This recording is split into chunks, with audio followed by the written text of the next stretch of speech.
CM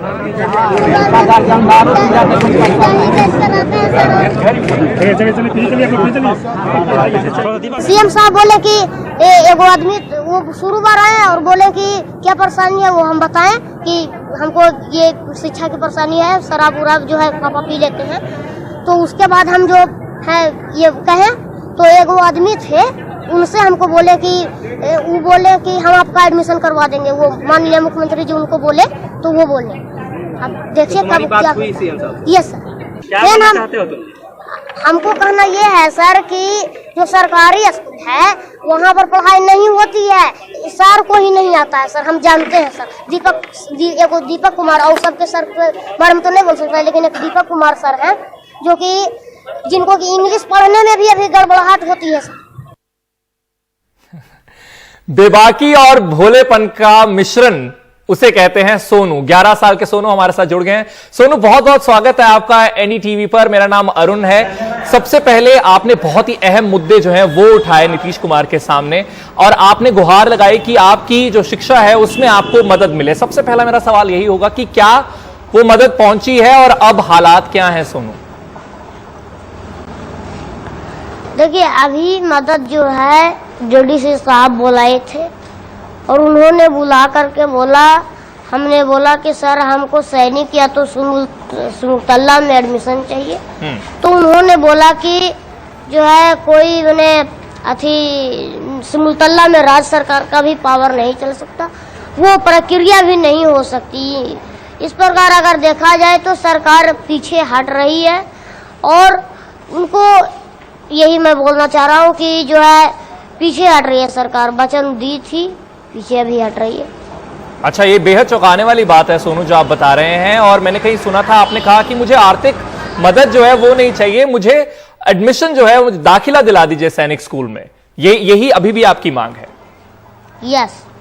अच्छा, और सोनू आप करना क्या चाहते हैं जिंदगी में? आप क्या बनना चाहते हैं? IAS बनना चाहते हैं। अब मात्र 11 साल के, आपको किसने बताया IAS के बारे में? आप मतलब समझते हैं IAS क्या है? IAS एक प्रशासन है, प्रशासनिक है, जो प्रशासनिक सेवा है जो कि पूरे एक जिला का मालिक जिसको कि कहा जाता है, जिसको कि डिस्ट्रिक्ट मजिस्ट्रेट कहा जाता है, वही एक देश को आगे बढ़ा सकता है। और आप खुद 30 बच्चों को पढ़ाते हैं, क्या पढ़ाते हैं आप और कहां पर? नालंदा में। देखिए, पासवान नगर में पढ़ाते हैं। वहां पर 35 बच्चा को, जिसमें जो सब्जेक्ट हिंदी, इंग्लिश, मैथ, जिसके जितना हम जानते हैं उतना हम बताते हैं सर। अच्छा, और वहीं आपने जब नीतीश कुमार से बात की तो आपने ये भी बात की कि आपके जो पिता हैं वो शराब पीते हैं और उसकी वजह से जो सेविंग्स है, बचत है, वो नहीं हो पाती। तो इससे एक और समस्या बिहार की जो है वो सामने आई, वो है कि शराबबंदी के बावजूद जिस तरीके की लत है उसकी वजह से जो घर हैं उनके हालात खराब हो रहे हैं। उस पर आप क्या कहेंगे सोनू? देखिए, उस पर यही कहेंगे कि अब उन्होंने सीख ले ली है और वो हमसे बोले हैं कि सीख मिल गई है, अब उनसे उतना कोई दिक्कत नहीं है। जैसे मैंने वो अब शराब और ताड़ी पीना जो है छोड़ चुके हैं। अच्छा, और वैसे वो काम क्या करते हैं आपके पिता? जी, पानी पीजिए और आराम से आप हमारे साथ बातचीत कर सकते हैं। मैं इस पर भी आपसे जानकारी चाहूंगा सोनू कि आपने कहा सरकार भी पीछे हट रही है, तो उस पर अब आपका अगला क्या कदम होगा? आप इतनी बेबाकी से मुख्यमंत्री से बात की है, आपने तेज प्रताप यादव से भी आपकी बात हुई वीडियो कॉलिंग के जरिए, वहां पर भी आपने बेबाकी दिखाई जहां पर आपने कहा कि मैं किसी के अंडर काम नहीं करूंगा। पहले वो वीडियो देखते हैं और फिर उसके बाद जो आपने फिलहाल प्रश्न चिन्ह लगाया है सरकार के वादों पर, उस पर भी हम जिक्र करेंगे। ये तेज प्रताप के साथ वीडियो जो है सोनू की, वो देखिए। सही, एडमिशन करवा देंगे तुम्हारा पक्का। डॉक्टर बनोगे, इंजीनियर? क्या डॉक्टर बनोगे कि इंजीनियर बनोगे? क्या बनना है? IAS बनना है सर। ठीक है, IAS बनना, मेरे अंडर में काम करना जब हम बिहार सरकार में आएंगे तो। ठीक है, तब तक तुम्हारा एज भी हो जाएगा। सर, हम अंडर में नहीं, हम किसी के अंडर में काम नहीं करते सर। अगर हम IAS बनते हैं, आपका भार रख सकते हैं सर। ये हम बता सकते हैं कि आप ये वीडियो देखते हुए फिलहाल सोनू के चेहरे पर भी मुस्कान आ रही थी। सोनू, आपको अपने आप पर गर्व तो जरूर महसूस होता होगा, पर मुझे अब बताइए, आपने जो शुरुआत में कहा कि सरकार अपने वादों से पीछे हट रही है, अब आपका अगला कदम क्या होगा? आप चाहते हैं सैनिक स्कूल में दाखिला हो जाए, क्यों सरकार के लिए इतना मुश्किल है आपको ये ऑफर करना? देखिए, अभी डीडीसी साहब बोले हैं, अभी माननीय मुख्यमंत्री जी की ओर से कोई प्रक्रिया नहीं आई। अच्छा, जब तक हम उनसे बात नहीं कर लेते कि उन्होंने क्या बोला है, जब तक हम पीछे नहीं हट रहे हैं, अभी उन पर थोड़ा विश्वास भरोसा है, क्योंकि वो माननीय मुख्यमंत्री जी हमको आश्वासन दिए हैं, तो विश्वास तो रखना ही चाहिए। बिल्कुल विश्वास रखिए, और जैसा आपने कहा पीछे नहीं हटेंगे, पीछे मत हटिए, लेकिन वही जो एक शिक्षा है वो हर एक बच्चे का अधिकार है, राइट टू एजुकेशन जिसे हम कहते हैं, और ऐसे में सरकार सरकारी स्कूलों की के जरिए ये मदद जो है वो बच्चों तक पहुंचाती है। आपके वहां जो सरकारी स्कूल हैं, जो स्थानीय सरकारी स्कूल हैं, उनके क्या हालात हैं, अगर आप उसके बारे में हमें बताएं। देखिए, अभी तो उसमें बहुत सी जो है, बच्चा से पूछिएगा, तीसरा का क्लास का बच्चा है, कक्षा का बच्चा है, उससे पूछेगा कि बिहार के वर्तमान उप मुख्यमंत्री कौन है भाई, तो वो बता नहीं पाएंगे। और जिससे इसी प्रकार से मैंने दिक्कत होती है, स्कूल में ये सब बताया जाता ही नहीं है। और आपने अपनी एक वीडियो में आपके जो अध्यापक हैं उनके बारे में भी बात की कि अंग्रेजी के कोई अध्यापक हैं, वो आपको ठीक तरह से भी नहीं पढ़ा पा रहे थे। हाँ, उनको तो अब तो देख ही चुके होंगे कि उनको सवाल पूछा गया तो वो नहीं बता पाए। आपको जिससे मैंने उनका नियुक्ति अगर क्या होगा कौन, इसी पर बात पर अब चर्चा कीजिए। ठीक है, लेकिन आप आईएएस को बखूबी समझते हैं कि उसकी क्या जिम्मेदारी होती है, लेकिन आप किसी के अंडर काम नहीं करना चाहते, तो आप नेता बनना चाहते हैं सोनू? आप चाहते हैं कि आप नेता बनकर लोगों की मदद करें? डीएम किसी के अंडर काम नहीं होता, डीएम जो है सहयोगी होता है बिहार सरकार के। कोई सरकार जैसे मान लीजिए मुख्यमंत्री का वो सहयोगी होता है, उनसे वो सलाह लेकर के काम करते हैं, इस प्रकार उनके अंडर वो नहीं रहता। और जब मैं डीएम बनूंगा तो मेरे तरफ से 2 कानून रहेंगे। एक कानून तो मैं बता दिया हूँ कि कंप्लेन बॉक्स का रहेगा, जो मेरा अथी रहेगा वो मेरे अंडर में रहेगा, क्योंकि डीएम को उसी पर काम करना चाहिए।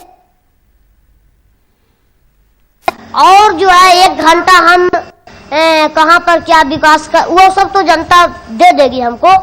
और ये सब मैंने छुट्टियां स्कूलों में देना है, ये सब का निर्णय शिक्षक नहीं करेंगे, ये सब का निर्णय हम करके वहां पर मैसेज आएगा, और मैसेज जा करके पूरे टीचर से सैनिटर होकर के जब तक मेरे पास नहीं आता, जब तक छुट्टी स्कूल में नहीं मिलेगी, ऐसा सख्त कार्रवाई रहेगी।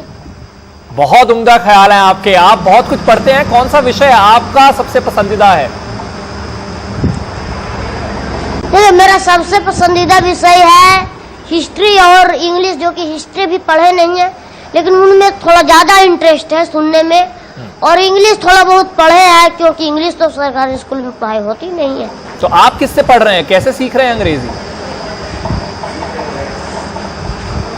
जैसे अंग्रेजी हम थोड़ा बहुत, मैंने जो हमको क्वेश्चन पता रहता है उसका आंसर हम मोबाइल पर ढूंढते हैं और उसका याद करते, उसको जो है याद करते हैं।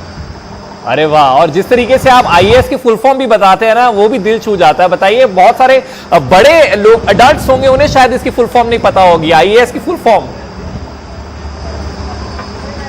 यस, आईएएस का फुल फॉर्म होता है इंडियन एडमिनिस्ट्रेटिव सर्विस। बहुत बढ़िया। तो सोनू, आप फ्री टाइम में क्या करते हैं, आपके क्या शौक है? आपको पढ़ना बहुत अच्छा लगता है, ये बात जाहिर है, और हमारी शुभकामनाएं आपके साथ हैं, और उम्मीद करते हैं कि जल्द आप तक जो मदद है वो जरूर पहुंचे, और हमारे जरिए एक बार फिर से सरकार के कानों तक ये बात पहुंचे कि ये मदद करनी बहुत ज्यादा जरूरी है, और अभी तक आपको दाखिला नहीं मिला है। yes. आपके क्या शौक है, पढ़ाई के अलावा क्या करना पसंद है सोनू? हमें पढ़ाई के अलावा और जो है क्या कहता है, भाषण जो सुनना है वो बहुत पसंद है। माननीय श्री नरेंद्र मोदी जी का एक चैनल है नरेंद्र मोदी, और एक है नरेंद्र मोदी ऑफिशियल नोटिफिकेशन। इन दोनों पर वो बहुत सारे जो है जीवनी सुनाते हैं। जीवनी सुनना ये जो है मेरा ज्यादा हॉबी है। अच्छा, क्या क्या अच्छा लगता है नरेंद्र मोदी के भाषण में आपको? अगर कोई खास वाक्य आपको अच्छा लगा हो, उनका कोई डायलॉग आपको अच्छा लगता हो? वो जो है उनको बारे में उतना तो नहीं जानते, लेकिन वो एक चैनल खोले हुए हैं जिनमें कि 5 सितंबर में जैसे सिमुलतल्ला हो गया, नवोदय हो गया, ये क्या कहता है सैनिक हो गया, उन सबको बच्चों को वहाँ वो बुलाते हैं और उनसे मैंने सवाल पूछने के लिए बोलते हैं और उसके बाद उसका जवाब देते हैं। और वो जवाब इस प्रकार देते हैं कि उनमें किसी न किसी का जीवनी अवश्य रहता है। तो मैं उम्मीद करता हूं कि आपकी जीवनी के बारे में भी वो बात जरूर करें, आपके जीवन के बारे में भी जरूर बात करें। आखिरी के 2 सवाल सोनू मेरे पास हैं आपके लिए।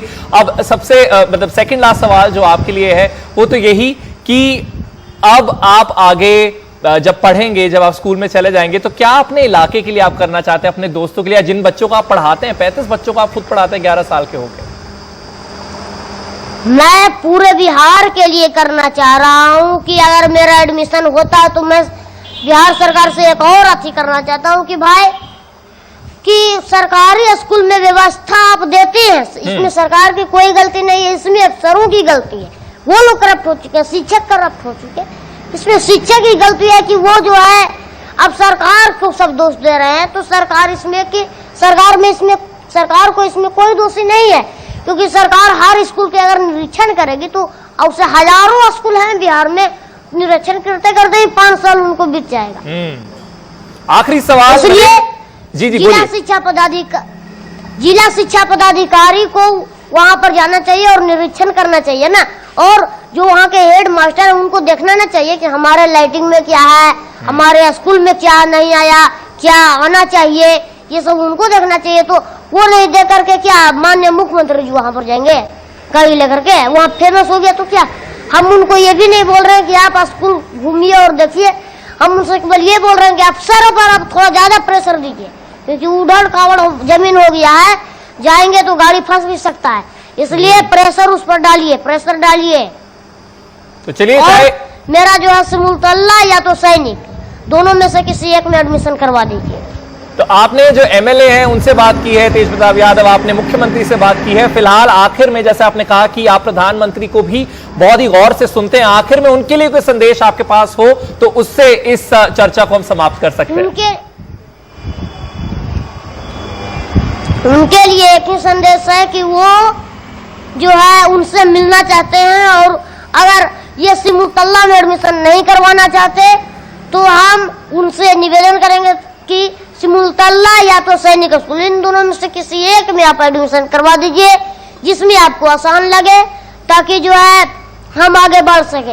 अब देखिए सर, एक बच्चा आगे बढ़ेगा, हजारों बच्चे की जिंदगी बनेगी, क्योंकि हमारा लक्ष्य है पैसे कमाना नहीं, हमारा लक्ष्य है एक अच्छे IAS ऑफिसर होने के नाते उनको जनता को सेवा करना चाहते हैं, इस प्रकार कि जनता जो है नेता बनकर मैं नहीं, एक अधिकारी बनकर उनको सेवा करना चाहता हूं। मैं हर 6 महीने पर हर प्रखंड में मैं घूमूंगा, जो गांव में घूमूंगा उसमें देखूंगा कि किसका क्या परेशानी, और कंप्लेन बॉक्स में चिट्ठी देने की आदेश रहेगी, जैसा कि आप नायक फिल्म में देखे होंगे, ये कंप्लेन बॉक्स रहता था जिसमें कि सभी लोग अपने परेशानी का चिट्ठी डालते थे। मैं वही पूछने वाला था कि आप नायक फिल्म से भी इंस्पायर्ड जरूर लग रहे हैं, लेकिन आप राजनीति में नहीं आना चाहते और आप चाहते हैं कि आप DM बनकर लोगों की सेवा करें। मात्र 11 साल के आप हैं और अभी आप 35 से 40 बच्चों को पढ़ा रहे हैं, तो वो सेवा की जो आपका सफर है सेवा का, वो शुरू हो ही चुका है। बहुत बहुत शुक्रिया सोनू हमारे साथ जुड़ने के लिए। और जो गुहार इन्होंने मुख्यमंत्री नीतीश कुमार के सामने रखी थी, वही गुहार इन्होंने प्रधानमंत्री के आगे भी फिलहाल हमारे जरिए यहां पर रखी है।